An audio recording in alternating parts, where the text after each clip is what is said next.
So, in video number 3, we're going to talk about how to create hashtags, the basics, and different ways that you can use hashtags, the bad examples, as well as the good examples as well. So, now that we can understand our business, what we're promoting, keywords that are associated with it, and the audience, now we can jump in and talk about the fundamentals. The fundamentals are super easy. So, from here on out, it's going to be really, really easy. You're going to realize you can implement this stuff today and right away. So, in terms of hashtags, they're not necessarily case sensitive, so you don't have to worry about that. But what we recommend that you do is to use about 1 to 3 words in your sentence to keep it short and simple. So, 1 to 3 words in your hashtag itself. So you got the pound sign, then you got the hashtag. But you don't want to make it too long, otherwise it can actually be very, very annoying to people. Another thing, don't keyword stuff. Meaning don't put lots of the same keywords into the same sentence. Otherwise, it's going to really annoy people because you got to think about it. Put yourself in other people's shoes. Make sure that your hashtags and your sentences that contain the hashtags are readable, because guess what? If they're not readable, then and you combine it with some sort of direct sell, then think about that. If you saw that yourself, you're probably going to get annoyed like this: potatoes, potatoes, potatoes. Grab it now. Now, obviously, this can be something else, but this is just an example of keyword stuffing. Some people have the idea of saying, okay, I got a cool picture of this service or product or whatever that they might be hashtagging, and they're going to keyword stuff. So they're going to put the word, they're going to make it plural, and they're going to put different variations of that word, thinking that they're going to get a lot of traffic. But think about that. The traffic, the real human beings that come and see that, they're just going to ignore it because they're going to think, that looks annoying. That looks boring. Why do I want to click on that? So you want to make sure that it's interesting. Another thing, some hashtag with many, many words. So remember I said use max probably 1 to 3 words in the hashtag itself. And this is not necessarily even the sentence. This could be just one hashtag. So remember, you got a hashtag, you can put a word without a space, so it looks like this. But anytime you put spaces, that's the end of the hashtag. So hashtag annoyingly long string of words.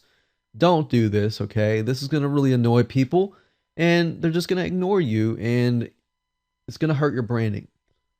Now, before I talk about doing hashtags the right way and giving you some ideas on how you can approach this, I want to say be careful what you hashtag. I want to give you an example here. Can what you hashtag be used against you? Yes, it can. And possibly anything can happen, but you just want to keep an eye out on the hashtags you use. You want to think, can this really be used against me in a very, very easy fashion? If it can, what can I do to prevent that, or what can I do to combat that? Now, also be careful when you're branding your company with hashtags, because people can use it against you. So you want to be aware of reputation management.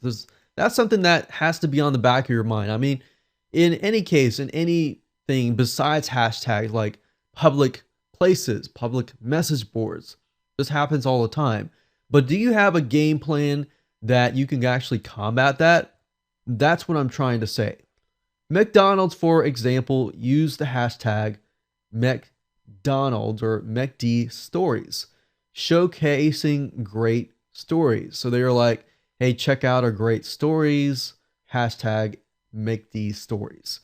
But can you imagine what happened next? People who had bad experiences began to include that McD stories hashtag in their Twitter sentence or in their Facebook sentence. But guess what? Whenever somebody hashtagged this or looked at the hashtag in the hashtag feed, They saw the positive stories and the negative stories. So you really have to have a way to combat that. Now, that's obvious that's going to happen. And maybe you could have a person in your company who's dealing primarily with reputation management to respond to those stories and turn them from a negative story to a positive story and do a hashtag on that. So as long as you have a game plan on how to turn a negative to a positive, that's what you really need to do when you hashtag. So just keep that in mind. Now let's talk about some good examples. You can start by asking questions. If you analyze social media comments, you'll notice that statuses that ask questions that engage the viewer are more likely to get more responses, more positive responses, and more interaction. And that's what you want. You want people to interact with you. You want them to jump into your conversation. You want to jump into their conversation and vice versa. You want to make it so that it's easy for people to jump right in. So with the MACD stories, not knowing that people would jump right in, that could be an issue. So if you can think that in the back of your mind, how can I make a hashtag whereas people are going to jump right in and comment? Whether it's negative or positive, I can turn it around to positive. So you can say something like, has anyone tried out the hashtag food dish, whatever that food dish is, over at the restaurant name? So that's an example of a good hashtag because it asks the question. You're not keyword stuffing. The keywords is about 1 to 3 or less than 3. So it's about 1 to 2 in the hashtag itself. Now, some people also do hashtag has, hashtag anyone, hashtag tried. Don't do that because you're going to attract other people that you don't want to attract. Remember, your goal here is not to get tons and tons of traffic. Your goal here is to get targeted traffic that attracts a certain type of person who has a certain type of mindset.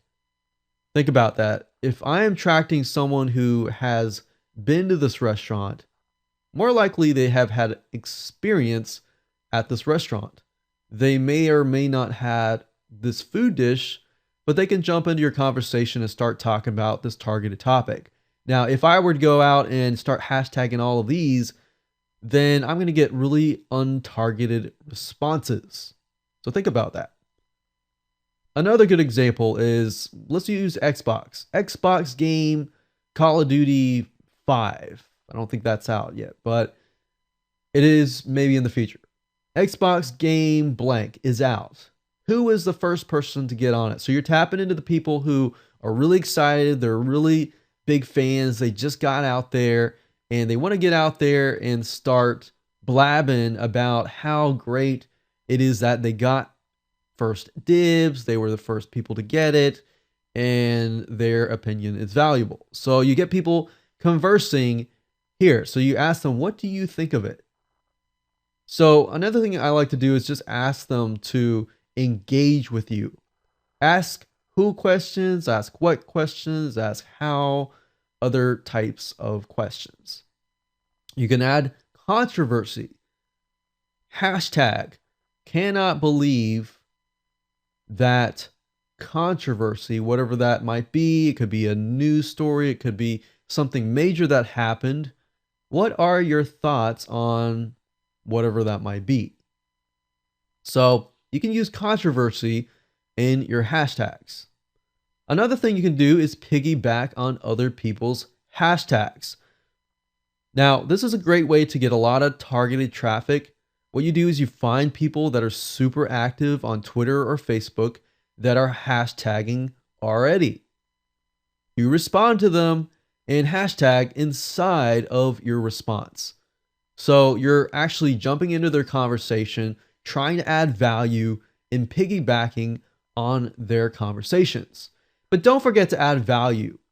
With everybody out there, if you add some sort of value consistently on a consistent basis to your hashtags, maybe you hashtag something and you link to your article, you link to your blog, you link to your video, something of value that adds value to that audience or something that people would normally pay for that is free, so that you can set yourself apart from everybody else who's just selling. The majority of people are probably selling out there, and just people are just ignoring them. So blow everybody else out of the water who is just trying to use hashtags for the wrong reason. So now you know how to use hashtags, the bad ways and the good ways, and just how to use them. As you can see, it's very, very simple to do. So with that said, let's actually do some research. Dive right in, find some trending hashtags and related hashtags and things like that. So let's move on to the next video.